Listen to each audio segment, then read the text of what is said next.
QLD TQQQ에서 진짜 무서운 건 하락장이 아닙니다. 진짜 무서운 건 하락장보다 먼저 무너지는 내 마음입니다. 계좌가 흔들릴 때마다 누군가의 확신을 빌리고 싶고 댓글 하나에 마음이 바뀌는 순간 이미 시장은 내 약점을 보고 있습니다. 커뮤니티 수익 인증 하나에 내가 뒤처진 것 같고 어제까지 기다리겠다던 사람이 오늘 장 시작 전에 손이 나가버립니다. 이때 매수 버튼을 누르는 건 전략이 아니라 불안입니다. 시장은 이런 불안을 가장 먼저 흔듭니다. 시장은 외로운 투자자를 가장 먼저 흔듭니다. 혼자 판단할 기준이 없는 사람, 내가 산 이유를 설명하지 못하는 사람, 손절선을 정하지 않고 들어간 사람은 가격이 아니라 감정에 끌려다닙니다. QLD TQQQ를 오래 하려면 먼저 이걸 구분해야 합니다. 나는 지금 고독한 투자자인가? 외로운 투자자인가? 고독한 투자자는 혼자 있어도 기준을 봅니다. 외로운 투자자는 혼자 있으면 댓글을 봅니다. 고독한 투자자는 QQQ가 21선 위에서 버티는지 봅니다. 외로운 투자자는 누가 오늘 폭등이라고 말하는지 봅니다. 고독한 투자자는 거래 대금이 붙었는지 봅니다. 외로운 투자자는 남들이 얼마 벌었는지 봅니다. 고독한 투자자는 손절선을 먼저 씁니다. 외로운 투자자는 손실이 나고 나서 기도합니다. 문제는 여기서 시작됩니다. QLD TQQQ는 원래 움직임이 큽니다. 하루에 2%, 3% 흔들리는 건 이상한 일이 아닙니다. 그런데 기준 없는 사람에게는 그 흔들림이 전부 위협처럼 느껴집니다. 조금 오르면 놓칠까봐 무섭고 조금 빠지면 끝난 것 같습니다. 반등하면 다시 사야 할 것 같고 다시 빠지면 내가 또 당한 것 같습니다. 이렇게 되면 매매가 아니라 감정 소모가 됩니다. QLD TQQQ를 보는 게 아니라 내 불안을 보는 시간이 됩니다. 시장은 불안한 투자자에게 속삭입니다. 지금 안 사면 늦습니다. 이번 상승은 다릅니다. 이번 조정은 끝났습니다. 이번 하락은 대폭락입니다. 이런 말들은 기준이 있는 사람에게는 그냥 소음입니다. 하지만 불안한 사람에게는 명령처럼 들립니다. 그래서 가장 중요한 질문은 이겁니다. 내가 지금 QLD TQQQ를 사려는 이유가 차트인가, 감정인가? 내가 지금 팔려는 이유가 기준선 이탈인가, 공포인가? 내가 지금 추가 매수하려는 이유가 계획된 분할인가, 손실 복구 욕심인가? 여기서 답이 흐리면 매수하면 안 됩니다. 최소한 3가지는 쓰고 들어가야 합니다. 첫째, 내가 사는 이유입니다. QQQ가 21선을 회복했는지, 5일선 위에서 종가를 만들었는지, 전고점 돌파 후 눌림에서 지지했는지 확인해야 합니다. 거래 대금이 전일보다 늘었는지, 상승이 거래를 동반했는지 봐야 합니다. 그냥 오르는 것과 힘있게 오르는 것은 다릅니다. 무엇 때문에 사는지 분명하지 않으면 흔들릴 때 버틸 이유도 없습니다. 둘째, 내가 틀렸다고 인정할 가격입니다. QLD TQQQ는 희망으로 버티는 종목이 아닙니다. 처음부터 손절선을 써야 합니다. 2% 손절인지 3% 손절인지 알고 들어가야 합니다. 셋째, 내가 맞았을 때 어떻게 팔지입니다. 수익이 나도 기준이 없으면 결국 못 팝니다. 3%에서 일부 익절할지 5%에서 한 번 더 줄일지 전고점 근처에서 비중을 낮출지 미리 정해야 합니다. 많은 분들이 이렇게 말합니다. 손절했는데 다시 올라가면 너무 억울합니다. 그럴 수 있습니다. 하지만 손절하고 다시 사는 사람은 살아남습니다.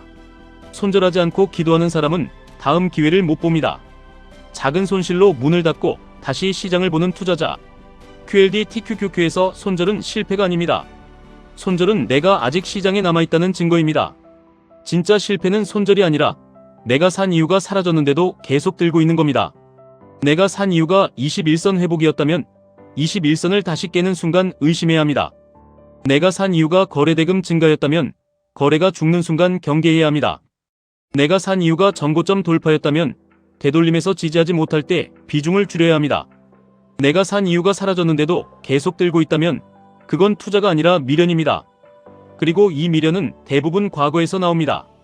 지난번에 팔았더니 올라갔던 기억, 손절했더니 반등했던 기억, 못 샀더니 급등했던 기억이 계속 떠오릅니다. 이 기억들이 머릿속에서 계속 반복됩니다. 그게 반추입니다. 계좌에서 한 번 잃은 돈보다 더 무서운 건 머릿속에서 그 장면을 매일 다시 잃는 겁니다. 그러면 투자자는 두 방향으로 망가집니다. 한쪽은 다시는 못 들어갑니다. 좋은 자리가 와도 또 당할까봐 못 삽니다. 다른 한쪽은 복수하려고 들어갑니다. 이번에는 반드시 되찾아야 한다는 마음으로 비중을 키웁니다. 둘 다 위험합니다. 시장은 도망치는 사람도 벌하지 않고 복수하는 사람도 도와주지 않습니다. 시장은 기준 있는 사람에게만 다시 기회를 줍니다. 그래서 과거 손실은 그냥 아파하면 안 됩니다. 반드시 매뉴얼로 바꿔야 합니다. 내가 왜 그 자리에서 샀는지, 왜 손절을 못했는지, 왜 남의 말에 흔들렸는지, 왜 현금을 못 들고 있었는지, 왜 입절 기회를 놓쳤는지 이걸 써야 합니다. 쓰지 않은 손실은 상처로 남고 쓴 손실은 기준이 됩니다. 내가 급등한 TQQQ를 따라가서 물렸다면 이렇게 적어야 합니다. 다음에는 5일선과 너무 벌어진 자리에서 추격하지 않는다. 첫 진입은 30%만 한다. 21선과 이격이 크면 눌림을 기다린다. 손절선이 3%를 넘으면 매수하지 않는다. 이렇게 바뀌어야 합니다. 손실을 그냥 아파하면 반복되고 손실을 문장으로 만들면 기준이 됩니다. 내가 QLD를 팔고 나서 급등한 기억 때문에 조급하다면 이렇게 적어야 합니다. 놓친 수익은 내 돈이 아니다. 내 기준이 아닌 자리는 내 자리가 아니다. 다시 들어갈 조건은 종가 회복, 거래대금 증가, 눌림 지지다. 이게 회복입니다. 회복은 손실을 잇는 게 아닙니다. 손실을 기준으로 바꾸는 겁니다. 그리고 좋은 멘토가 필요합니다. 여기서 멘토는 종목을 찍어주는 사람이 아니라 내 기준을 확인하게 해주는 사람입니다. 그런 사람이 없다면 매매일지가 멘토가 되어야 합니다. 오늘 매수 이유, 오늘 손절 기준, 오늘 입절 기준, 오늘 감정 상태, 오늘 지킨 원칙, 이 5줄이면 충분합니다. 완벽하게 쓰려고 하지 마십시오. 5분만 쓰십시오. 장 끝나고 5분만 오늘 내 마음을 정리하십시오. 오늘 내가 왜 사고 싶었는지, 왜 팔고 싶었는지, 왜 흔들렸는지, 왜 참았는지 적으십시오. 이 작은 행동이 무너진 마음을 정리합니다. QLD TQQQ에서 오래 살아남는 사람은 예측을 매번 마치는 사람이 아닙니다. 틀렸을 때 작게 끝내는 사람입니다. 흔들렸을 때 기준으로 돌아오는 사람입니다. 오를 때 흥분하지 않고, 빠질 때 무너지지 않고, 놓쳤을 때 추격하지 않는 사람입니다. 오늘부터 QLD TQQQ를 볼 때 가격만 보지 마십시오. 내 마음도 같이 보십시오. 내가 외로워서 누군가의 확신을 빌리고 있는지, 내가 불안해서 기준보다 빨리 움직이고 있는지, 내가 과거 손실 때문에 현재의 좋은 판단을 망치고 있는지 확인하십시오. 시장에서는 강한 사람이 이기는 게 아닙니다. 오래 남는 사람이 이깁니다. 오래 남는 사람은 운이 좋은 사람이 아닙니다. 자기 약점을 아는 사람입니다. 나는 급등에 약하다. 나는 손절을 미룬다. 나는 남의 수익 인증에 흔들린다. 나는 현금을 못 들고 있는다. 나는 손실이 나면 복수 매매를 한다. 이걸 아는 사람은 고칠 수 있습니다. QLD TQQQ는 결국 나스닥을 보는 싸움이기도 하지만 더 깊게 보면 나 자신을 보는 싸움입니다. 외로운 투자자가 되지 마십시오. 불안한 추격자가 되지 마십시오. 과거 손실에 묶인 사람이 되지 마십시오. 고독하게 기준을 지키는 투자자가 되십시오. 손실을 매뉴얼로 바꾸는 투자자가 되십시오. 5분 복귀로 무너진 마음을 다시 세우는 투자자가 되십시오. 오늘 수익이 작아도 원칙대로 했다면 그건 쌓이는 겁니다. 오늘 손절했어도 계획대로 했다면 그건 살아남은 겁니다. 오늘 아무것도 안 샀어도 추격을 참았다면 그건 계좌를 지킨 겁니다. 시장은 매일 우리에게 묻습니다.